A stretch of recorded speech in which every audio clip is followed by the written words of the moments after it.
নবুয়তের ধারা শেষ হওয়ার পরে বেলায়েতের ধারা যখন শুরু হইল, বড় পীর আব্দুল কাদের জিলানী, খাজা মাইনুদ্দিন চিশতি, বাহাউদ্দিন নকশবন্দি, বাংলাদেশে শাহজালাল, শাহপরাণ সহ ৩৬০ আউলিয়া, তাদের সিলসিলায় হাজার হাজার আউলিয়া, সারা বিশ্বে লক্ষ লক্ষ আউলিয়া আল্লাহ তাআলা জগতের কাছে, জগতের বুকে পাঠান চরিত্রবান বানানোর জন্য। আপনার শুধু কিতাব দিয়েই যদি হতো, তাহলে আজকে ডাক্তার, ইঞ্জিনিয়ার, প্রফেসর, আলেম, এই যে আমার আলেম ভাইয়েরা আলেম পাশ করছেন, জিজ্ঞাসা করেন মাদ্রাসায় ওস্তাদ ছিল না ছিল না? ছিল না ছিল না? কেন? একেবারে ছোটবেলা থেকে বইটা হাতে দিয়ে বললেই তো হইতো হুজুর পইরা নিয়েন। আমরা যারা ইউনিভার্সিটিতে পড়েছি, ছোটবেলা থেকে আমাদের শিক্ষক ছিল না ছিল না? ছিল না ছিল না? আমার পড়ার বেলায় শিক্ষকের কাছে গেলে আলহামদুলিল্লাহ, আর আল্লাহকে পাওয়ার বেলায় শিক্ষকের কাছে গেলে কিছু গাধা বলে নাউজুবিল্লাহ। আউযু বিল্লাহি মিনাশ শাইতানির রাজিম। বিসমিল্লাহির রহমানির রহিম। নাহমাদুহু ওয়া নুসাল্লি আলা রাসূলিহিল কারীম। আম্মা বাদ। সর্বপ্রথম আমি আমার মহান মোর্শেদ, দিন দুনিয়ার কোহিনূর মুহাম্মদ ইসলামের পুনর্জীবন দানকারী, যুগের ইমাম, আম্বিয়ায়ে কেরামের ধর্মের দায়িত্ব ও বেলায়েত লাভকারী, আল্লাহর দেওয়া পুরস্কার পূর্ণিমার চাঁদে বাবা দেওয়ানবাগীর জীবন্ত প্রতিচ্ছবি, সুফি সম্রাট হজরত শাহ দেওয়ানবাগী রাহমাতুল্লাহ আলাইহির নুরানিময় কদম মোবারকে শতকোটি সালাম এবং কদমবুচি জ্ঞাপন করি।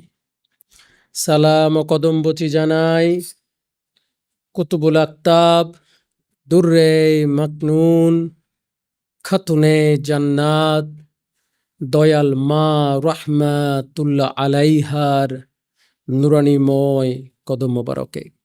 উপস্থিত বিশ্ব আশিকে রাসূল সাল্লাল্লাহু আলাইহি ওয়াসাল্লাম সম্মেলনে আগত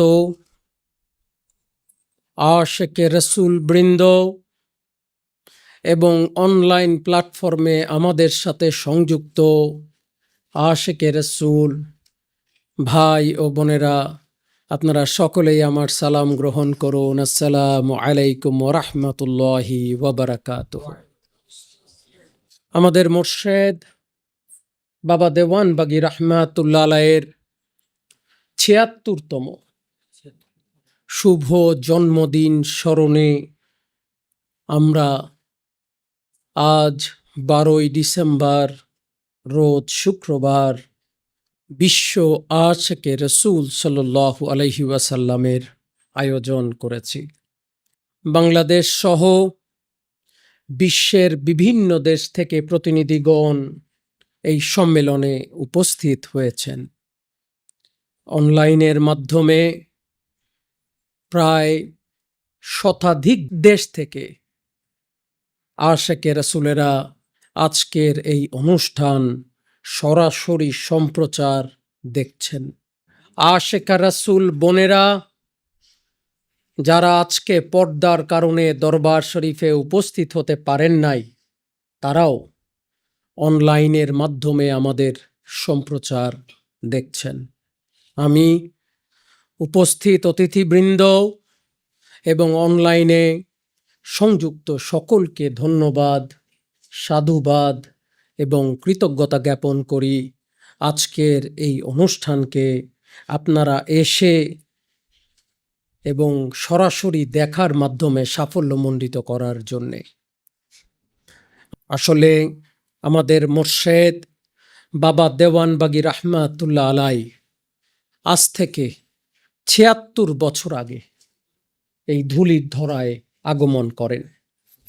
ব্রাহ্মণবাড়িয়া জেলার বাহাদুরপুর গ্রামের ছোট্ট একটি টিনের ঘরে তার জন্ম হয়। সেই দিন জগতের কারো ধারণা ছিল না এই টিনের ঘরে জন্ম নেওয়া ছোট্ট একটি শিশু সারা বিশ্বকে আলোকিত করে দেবেন। সেই দিন হয়তো কেউ বুঝতে পারেনি, ধারণাও করতে পারেনি। গ্রামের একটি টিনের ঘরে শিশু জন্ম নিয়ে সারা দুনিয়াকে আলোকিত করে দিতে পারেন, কেউ হয়তো স্বপ্নেও চিন্তা করেন। কিন্তু ওলি আল্লাহগণ আল্লাহর দ্বারা মনোনীত, আল্লাহর থেকে মনোনীত। আল্লাহ তাআলা মনোনয়ন করেছেন, সিদ্ধান্ত নিয়েছেন তাকে দিয়ে আল্লাহর আদর্শ সমাজের মাঝে প্রচার করবেন।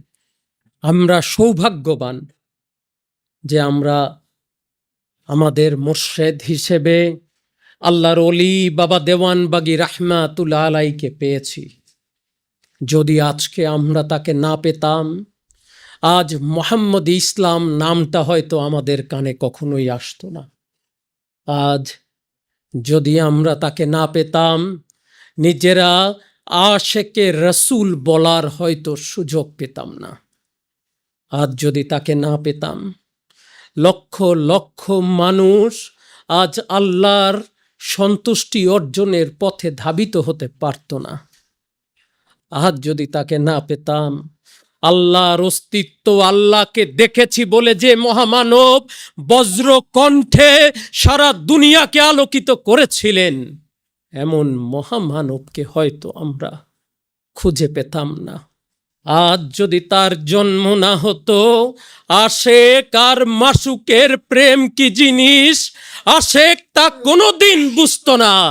মাসুক কাকে বলে, মাসুকের প্রেম কাকে বলে, মাসুককে হারানোর বেদনা কি আর মাসুককে পাবার আনন্দ কি, তা বুঝি আমরা বুঝতে পারতাম না। আজ যদি সে মহামানবের জন্ম না হতো, তাহলে আমি গোলাম নিজেকে আশেকে রসুল বলে পরিচয় দিতে পারতাম না।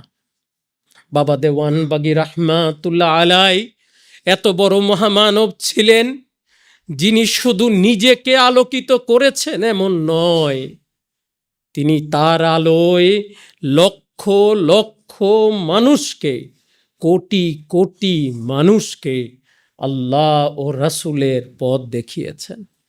শুধু তাই নয়, তার বহু মুরিদ কাশফ খুলেছে, অনেক কিছু দেখতে পেরেছেন, আল্লাময় জগতের মারেফত সম্পর্কে জ্ঞান অর্জন করার সৌভাগ্য অর্জন করেছেন। তিনি একদিকে যেমন ছিলেন মুক্তিযোদ্ধা, দেশ স্বাধীনের জন্যে, দেশকে রক্ষার লক্ষ্যে যেমন তিনি অস্ত্র হাতে নিয়েছিলেন, দেশ স্বাধীনের পরে মানুষকে স্বাধীন করার লক্ষ্যে, শয়তানের কাছ থেকে মুক্ত করার লক্ষ্যে তিনি আবার ওই পথেই নামলেন, এই ৩.৫ হাত দেহকে স্বাধীন করার জন্যে।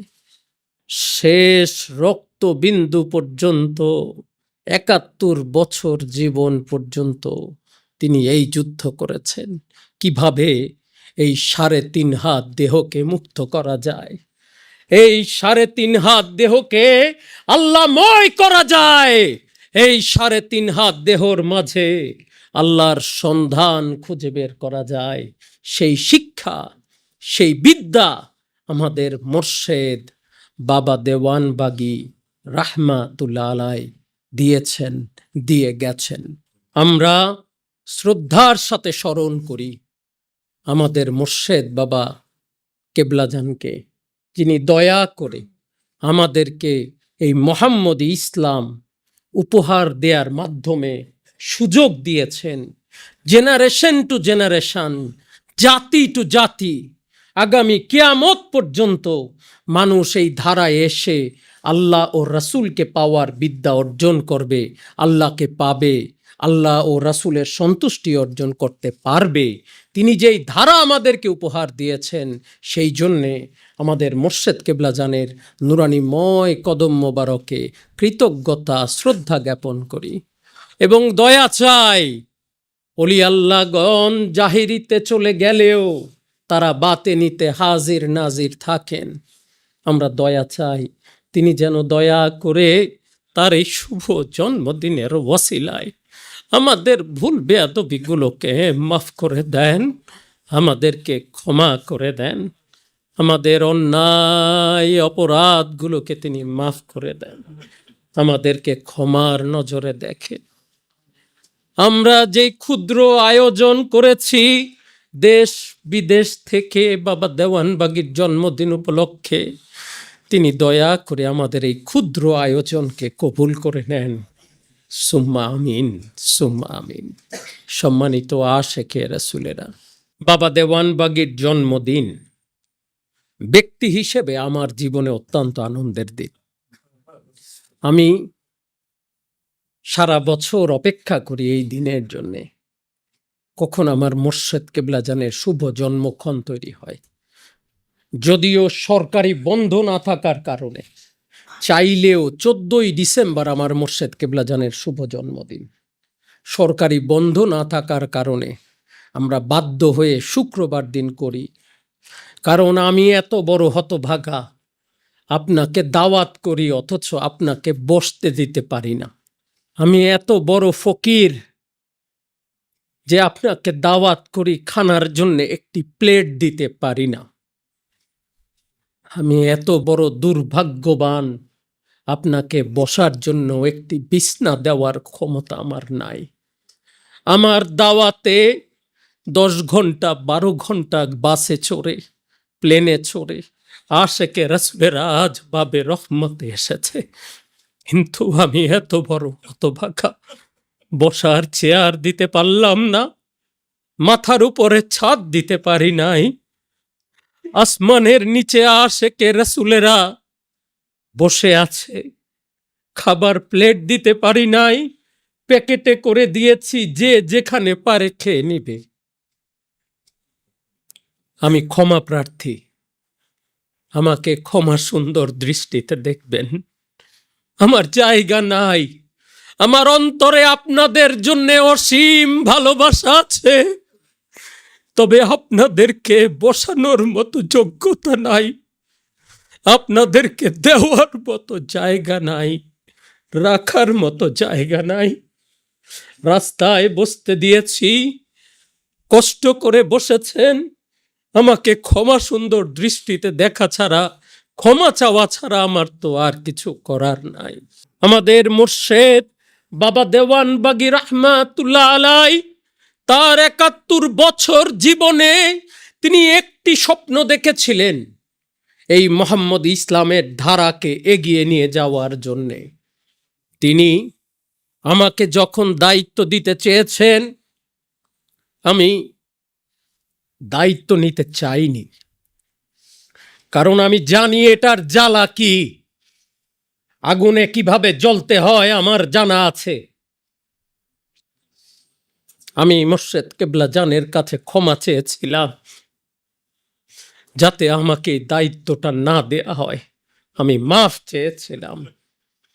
তিনি আমাকে বলেছেন, যদি তুমি এই দায়িত্ব না নাও তাহলে আমার সাজানো বাগান ধ্বংস হয়ে যাবে। উনি তো শুধু আমার পিতা ছিলেন না, উনি আমার মোর্শেদ ছিলেন। পিতার কথা থেকে সরে দাঁড়ালেও মোর্শেদের কথা থেকে সরে দাঁড়ানোর যোগ্যতা ক্ষমতা তো আমার ছিল না। নিজের ইচ্ছায় নই, নিজের ইচ্ছায় করিনি। আমি 3বার নিষেধ করেছিলাম যে আমি এই দায়িত্ব নিতে চাই না। বাবা দেওয়ানবাগী শোনেন নাই, তিনি আমাকে বলেছেন তোমাকেই নিতে হবে। এক পর্যায়ে আমি বলেছিলাম সারা দুনিয়ার মানুষ আমার শত্রু হয়ে যাবে, ভাই বোন আত্মীয় স্বজন পাড়া প্রতিবেশী সারা দুনিয়া আমার বিরুদ্ধে দাঁড়াবে। আমার মোর্শেদ বললেন, যদি আমি তোমার সাথে থাকি, মোর্শেদ যদি বলেন আমি তোমার সাথে থাকি, আমার কি যোগ্যতা আছে বলেন? তাকে না করার কি যোগ্যতা রাখি আমি? আমি মোর্শেদের নির্দেশেই দায়িত্ব নিয়েছি। কিন্তু এ তো এমন বড় বোঝা, আল্লাহর কসম এই বোঝা অনেক ভারী, এই বোঝার জ্বালা অনেক, এই বোঝার কষ্ট অনেক। শিক্ষক ভালো সেই দিন যেই দিন তার ছাত্র ক্লাসে পাশ করে।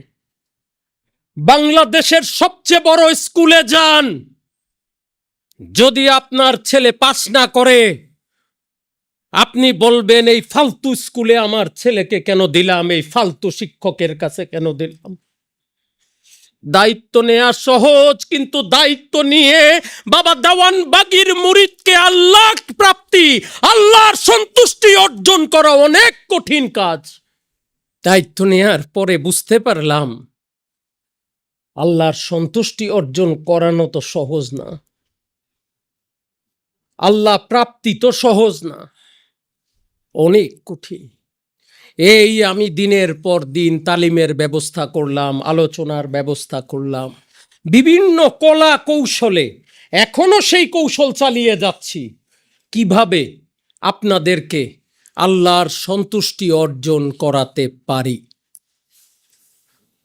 দেখেন, ধর্মর ব্যাখ্যা যে যাই দেখ, ধর্মর ব্যাখ্যা যে যেভাবে দিক, তার মূল ব্যাখ্যা হচ্ছে আল্লাহর সন্তুষ্টি অর্জন করা। যে যত বড় জ্ঞানী হোক, যে যত বড় নামাজি হোক, হাজি হোক, আলেম হোক, ডাক্তার হোক, ইঞ্জিনিয়ার হোক, কোনো লাভ নাই যদি আল্লাহর সন্তুষ্টি অর্জন করা না যায়। সকল ইবাদতের মূল লক্ষ্য কি বলেন তো? আল্লাহর সন্তুষ্টি অর্জন করা। তাহলে আমাদের ইবাদত করা, আমল করা, কর্ম করা, সব কিছুর মূল হচ্ছে কি? দিন শেষে আল্লাহর সন্তুষ্টি অর্জন করা। যদি আল্লাহর সন্তুষ্টি অর্জন করতে পারি, আমার জীবন সার্থক। আর যদি সন্তুষ্ট অর্জন না হয়, আমার জীবন ব্যর্থ। সহজ হিসাব, এই সন্তুষ্টি করতে গিয়ে আমরা নামাজ পড়ি, সহি। এই সন্তুষ্টি করতে গিয়ে আমরা রোজা রাখি, সহি। হজ করি, যাকাত দেই, আমল করি, সৎ পথে চলি, আল্লাহর হুকুম আহকাম মেনে চলি, বাট সব কিছুর মূল এক, আল্লাহর সন্তুষ্টি অর্জন করা। যদি আল্লাহ আপনার প্রতি সন্তুষ্ট না হয়, তাহলে কোনো ইবাদতের, কোনো কর্মের কোনো মূল্য নাই। আগে মূল ঠিক করেন। আপনি বাবে রহমতে আসবেন, আপনি গাড়িতে উঠে সিদ্ধান্ত নিলে হবে না যে গাড়িতে ওঠার পরে আমি দিক ঠিক করব কোথায় যাব। আপনাকে গন্তব্য যাওয়ার আগে, গাড়িতে উঠার আগে চিন্তা করতে হবে কোথায় যাব। বাবে রহমত হইল আরামবাগে, কোথায়? আরামবাগ হইল মতিঝিল থানার আওতায়। তাহলে গাড়িতে উঠতে হবে সেই গাড়িতে যে গাড়ি আপনাকে মতিঝিলে পৌঁছাইতে পারে। এখন যে কোনো একটা বাসে উঠে গেলে কি আপনি মতিঝিল পৌঁছতে পারবেন? তাহলে প্রত্যেকটা মুমিন মুসলমানের প্রত্যেকটি ইবাদতের প্রথম মূল লক্ষ্য উদ্দেশ্য জানতে হবে, তারপরে ইবাদত করতে হবে। সকল ইবাদতের লক্ষ্য এবং উদ্দেশ্য হচ্ছে আল্লাহর সন্তুষ্টি অর্জন করা। আগে ঠিক করেন, গন্তব্য ঠিক করেন, তারপরে ইবাদত করেন। গন্তব্য ঠিক না করে বাসে উঠলে যেমন আরেক জায়গায় পৌঁছে যাবেন, ঠিক তেমনি ভাবে গন্তব্য ঠিক না করে যদি আপনি ইবাদত করেন, আপনি আল্লাহ থেকে পাওয়া দূরের কথা, লেফট রাইট সেন্টার কোথায় দৌড়াবেন আপনি নিজেই বুঝতে পারবেন না। আল্লাহর ওলিগণ যুগে যুগে মানুষের কাছে আসেন। আল্লাহর ওলিগণ কেন আসেন? আজকে যারা বলে ওলির দরকার নাই, আজকে যারা বলে ওলিউল্লাহর দরকার নাই, তাহলে নবী আল্লাহর দরকার কি ছিল? কিতাব লৌহে মাহফুজ থেকে সরাসরি তো আল্লাহ তাআলা জগতে পাঠিয়ে দিতে পারতেন, পারতেন না? পারতেন না? রাসূল আল্লাহর দরকার ছিল?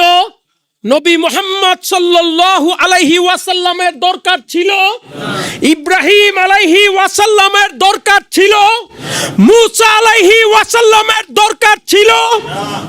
যাদের কাছে কিতাব এসেছে অথবা সহিফা এসেছে, সরাসরি কিতাব এবং সহিফা পাঠাই দিয়ে আল্লাহ বলতে পারতেন, পইরা নিস বাবা, তুই মাপ পেয়ে যাবি।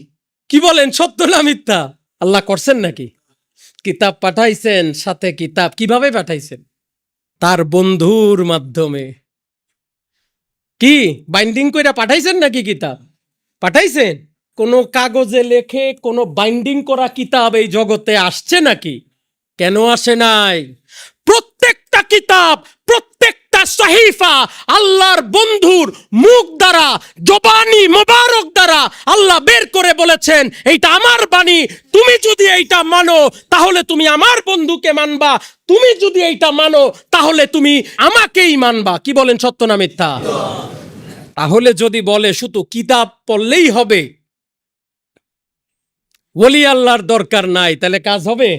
নবুয়তের ধারা শেষ হওয়ার পরে বেলায়েতের ধারা যখন শুরু হইল, বড় পীর আব্দুল কাদের জিলানী, খাজা মাইনুদ্দিন চিশতি, বাহাউদ্দিন নকশবন্দি, বাংলাদেশে শাহজালাল, শাহপরান সহ ৩৬০ আউলিয়া, তাদের সিলসিলায় হাজার হাজার আউলিয়া, সারা বিশ্বে লক্ষ লক্ষ আউলিয়া আল্লাহ তাআলা জগতের কাছে, জগতের বুকে পাঠান চরিত্রবান বানানোর জন্য।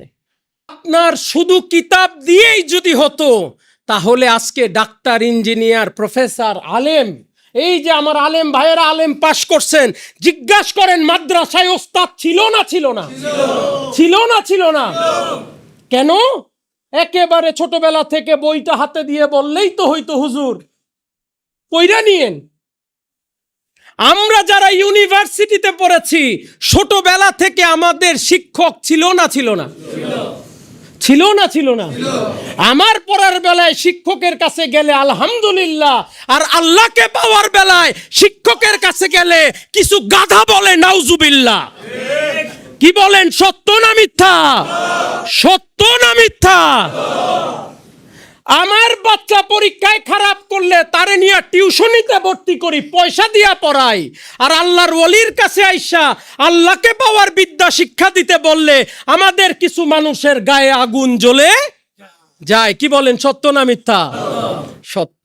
দুনিয়ার এমন কোন বিশ্ববিদ্যালয়, দুনিয়ার এমন কোন মাদ্রাসা, দুনিয়ার এমন কোন ইনস্টিটিউট মানুষকে চরিত্রবান হওয়ার শিক্ষা দেয়? বলেন দেখি, আছে?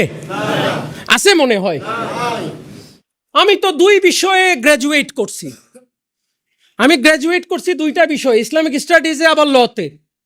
আমি এখনো দেখি নাই সারা বিশ্বে একটা প্রতিষ্ঠান জগতের বুকে কেউ দেখাইতে পারবে না যেটা চরিত্রবান হওয়ার শিক্ষা দেওয়া হয়। কি বলেন, সত্য না মিথ্যা? আছে? একটা মাত্র প্রতিষ্ঠান চরিত্রবান হওয়ার শিক্ষা দেয়, আল্লাহর ওলির দরবার, যেটা জগতের কেউ দিতে পারে না। আল্লাহর ওলির কাছে আসলে, তার সিনার সাথে নিজের সিনা মিলাইলে, তার ফায়েজ নিজের সিনায় পড়লে ওই অন্তর পাপাচারে লিপ্ত হতে পারে? কি বলেন, পারে? বাবা দেওয়ানবাগীর কদমে এসে নিজেকে অনেক পাপ থেকে মুক্ত করেছেন এমন কারা আছেন? হাত উঠান। বাবা দেওয়ানবাগীর কদমে এসে দুনিয়ার অনেক পাপ থেকে নিজেকে কারা কারা মুক্ত করতে পেরেছেন? হাত উঠান।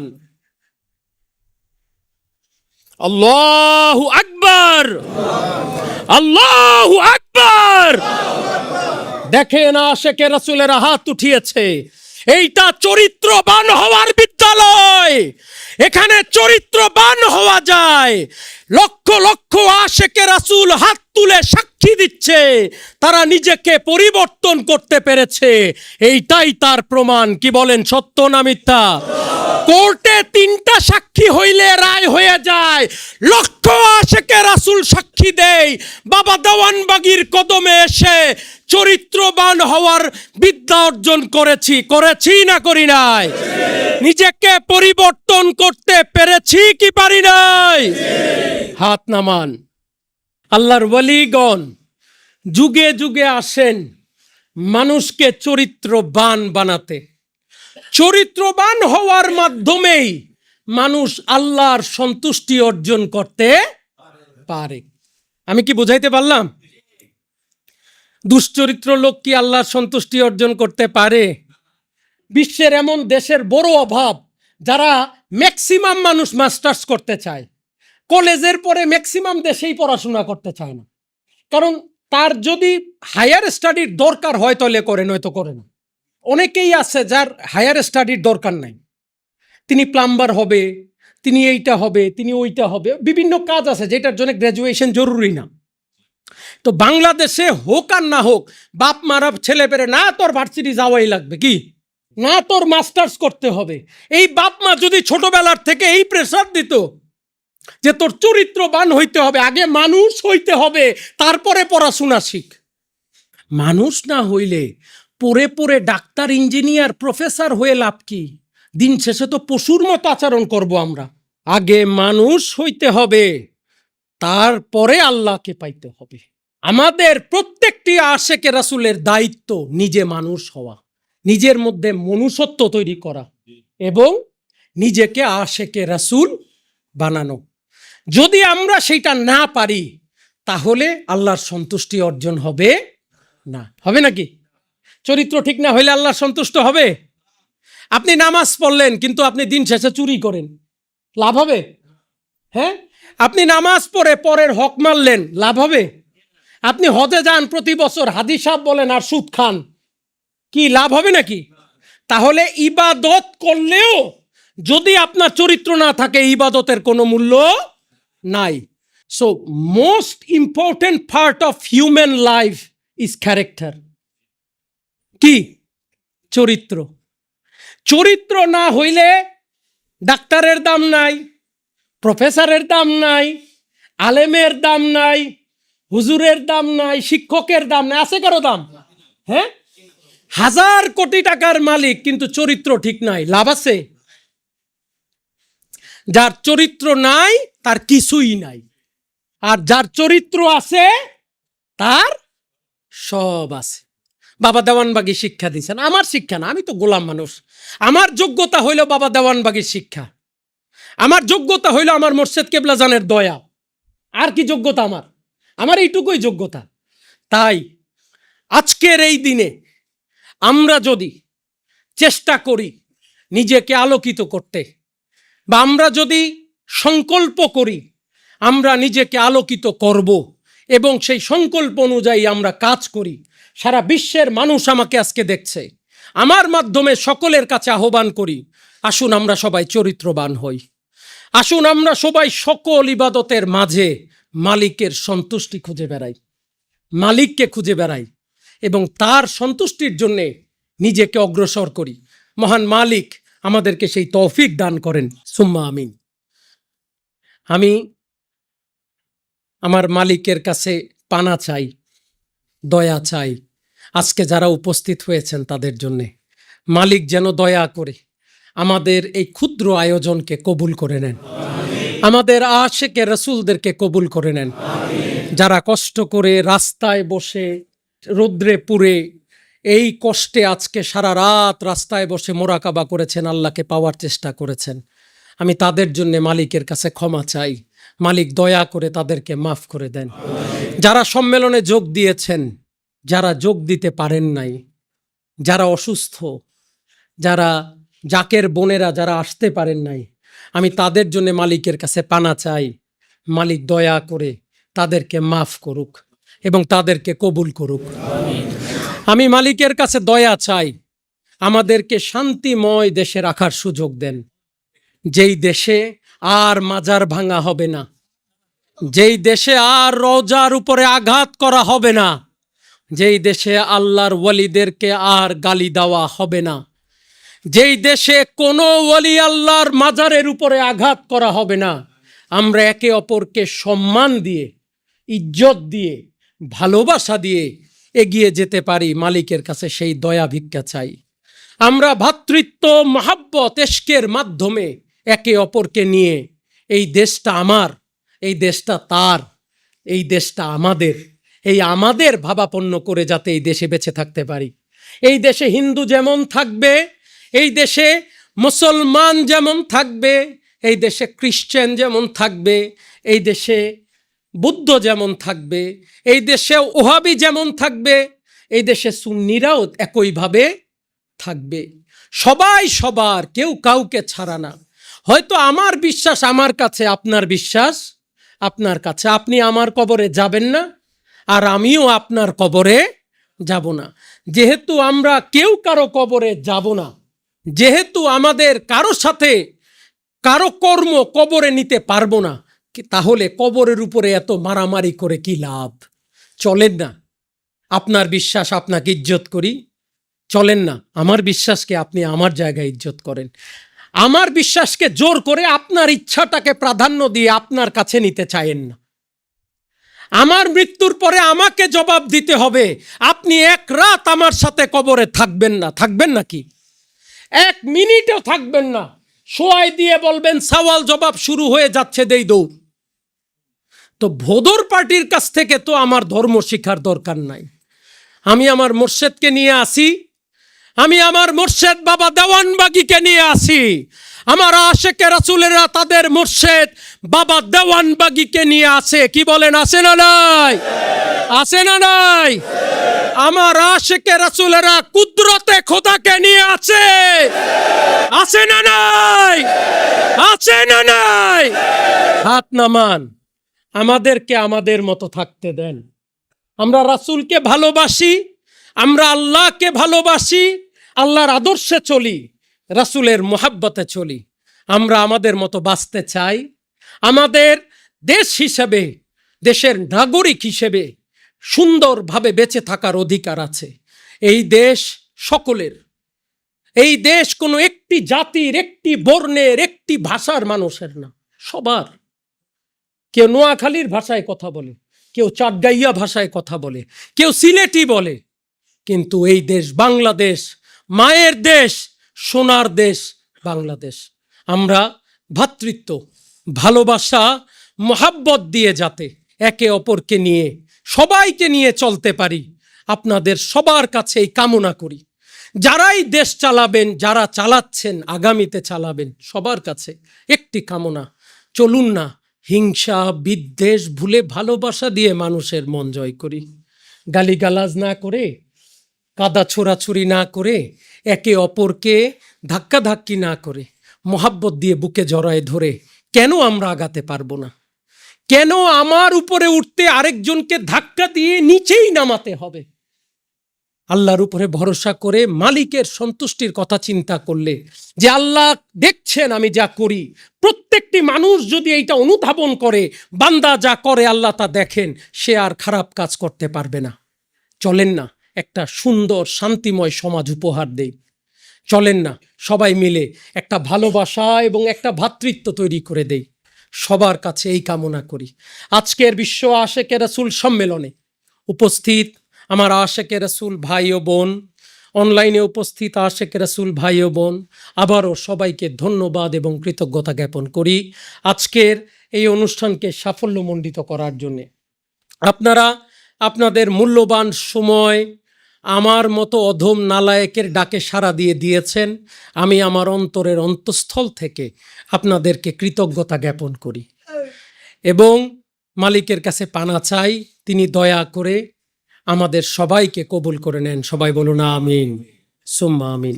আপনাদের সকলের সুস্বাস্থ্য এবং দীর্ঘায়ু কামনা করে আমি গোলাম আজকের মতো বিদায় চাই। আসসালামু আলাইকুম ওয়া রাহমাতুল্লাহি ওয়া বারাকাতুহু।